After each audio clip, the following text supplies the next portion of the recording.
If you're ready to learn the 4 V's of branding, then stay tuned. I'm gonna go through each one and it's gonna help you to build your brand. Hey guys, it's Lee Marie and I teach you how to. Welcome to video number 3 in our branding series. This video is called the 4 V's of branding. So there are 4 V's that we're gonna go over, and it is all to help you build your brand effectively so that you can market your brand effectively. So the first V that I would like to talk about is visuals. It's my personal favorite because I think it's where you get to be artistic and you get to have some fun building your brand. So what does visuals mean? Well, visuals encapsulates your logo, your font, and of course your colors, and anything like your website, your copy, your Instagram, your marketing materials. All of that are the visuals of your brand. So in building the visuals of your brand, there are 3 parts that we want to focus on. The first part we want to focus on is your logo. Now your logo obviously is very important, and there are 2 ways to acquire a logo. The first one is to create the logo yourself, and you can do so on programs like canva.com. You can go on there, they have a template for logos, and you can feel free to get as creative as you want and create your own logo. The second way to create a logo is to hire a graphic designer. This is the path that I suggest because a graphic designer can offer you a lot. Graphic designers also, when it comes to creating a logo, don't charge very much. You can find some great graphic designers on Fiverr.com. This is not sponsored by them, but I will put their link down below in the description. Fiverr is a place where you can find a lot of graphic designers, and you get to see kind of their work up front. They tell you a price up front and what you're getting. They can be very, very affordable and do very good work. The reason I suggest working with a graphic designer is 2 reasons. The first reason is usually a graphic designer will give you more than 1 version of your logo, and you do want more than 1 version. The reason for this is your marketing materials, or if you want to put your logo on t-shirts, on your website, different shapes and sizes of your logo makes sense. So a graphic designer can deliver more than 1 of your logos to you. For example, with me, we have the round logo for Nokomis Home Fragrance, but we also have a kind of horizontal logo as well. And the horizontal one is great for when I do things like my candle care cards or my website or anything like that. The round one is great for my boxes, for t-shirts. So both logos get used, and it's the same, style, it's just 2 different versions. So that's why it's great to hire graphic designers. They'll usually give you more than 1 version of your logo. Remember, you're looking to have at least 2 versions of your logo. The second reason that a graphic designer is great is they generally give you your work in a vector file. A vector file is really important because basically what that means is the file can be made bigger or smaller, the logo can be made bigger or smaller with no change in the quality of the picture itself. If you don't have a vector file and you try to use a JPEG or a PNG, usually when you try to make that bigger or smaller, you lose the quality and you see a lot of pixelation.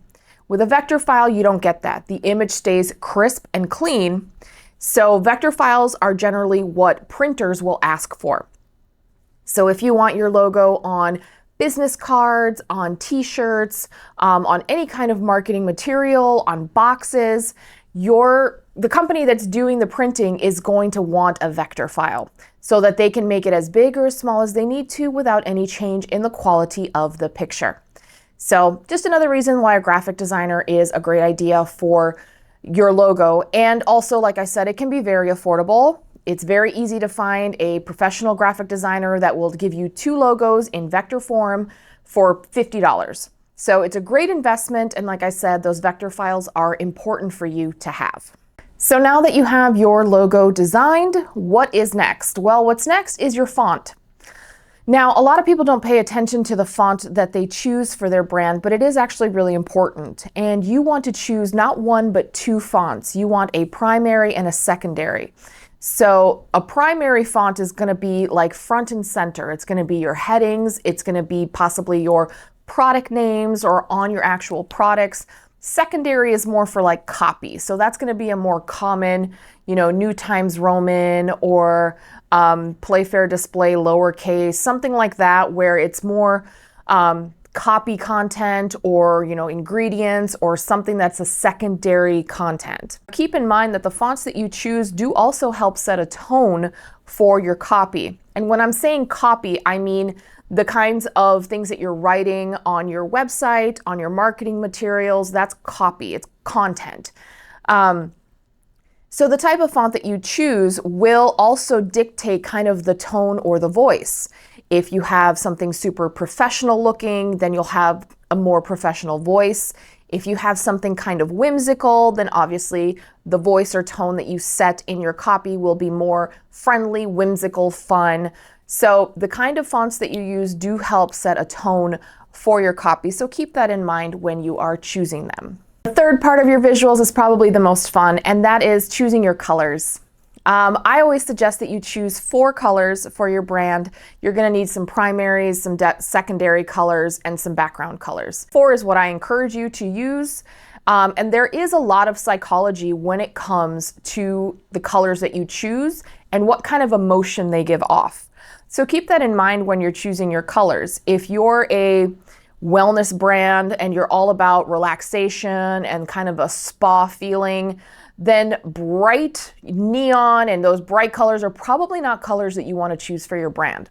So make sure that the colors that you choose go with the emotion that you're trying to convey in your product. So I'm going to go through the most basic colors and let you know what emotions they give off. The first color is red. It is the color of confidence, it is the color of energy, and the color of ambition.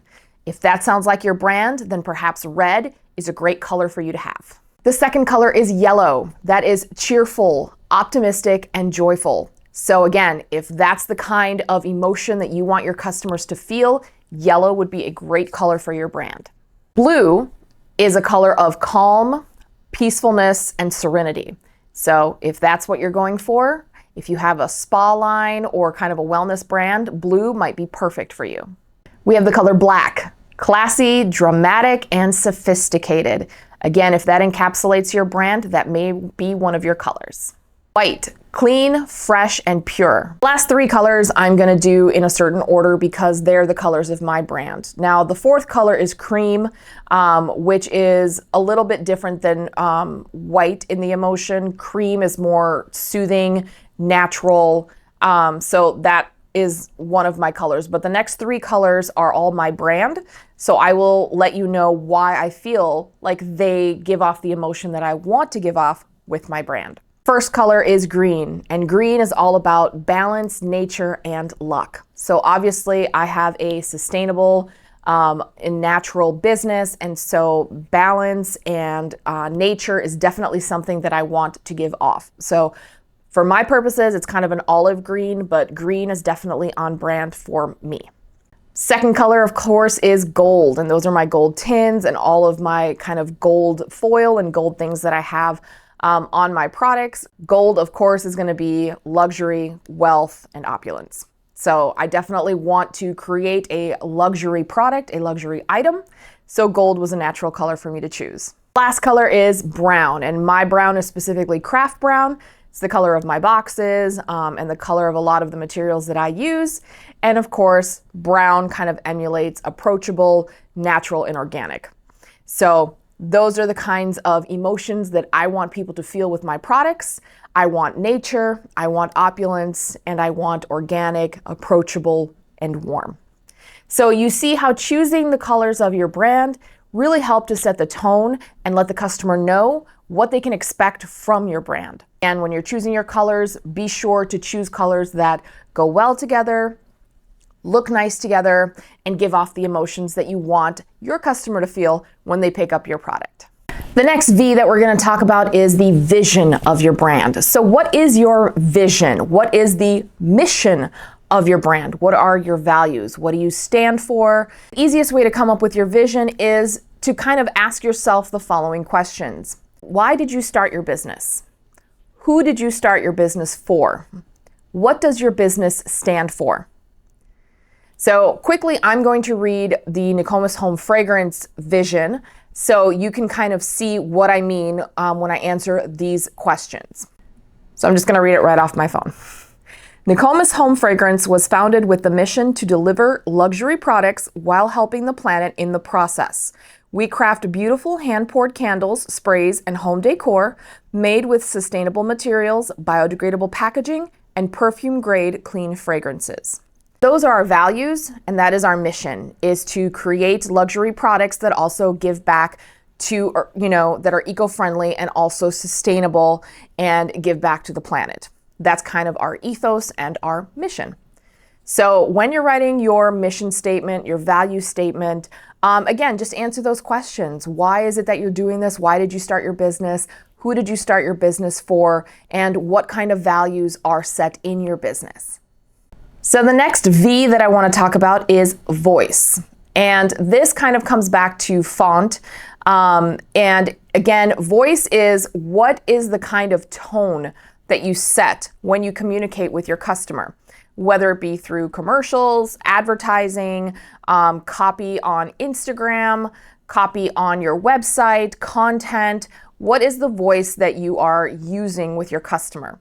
Is it a fun and playful voice?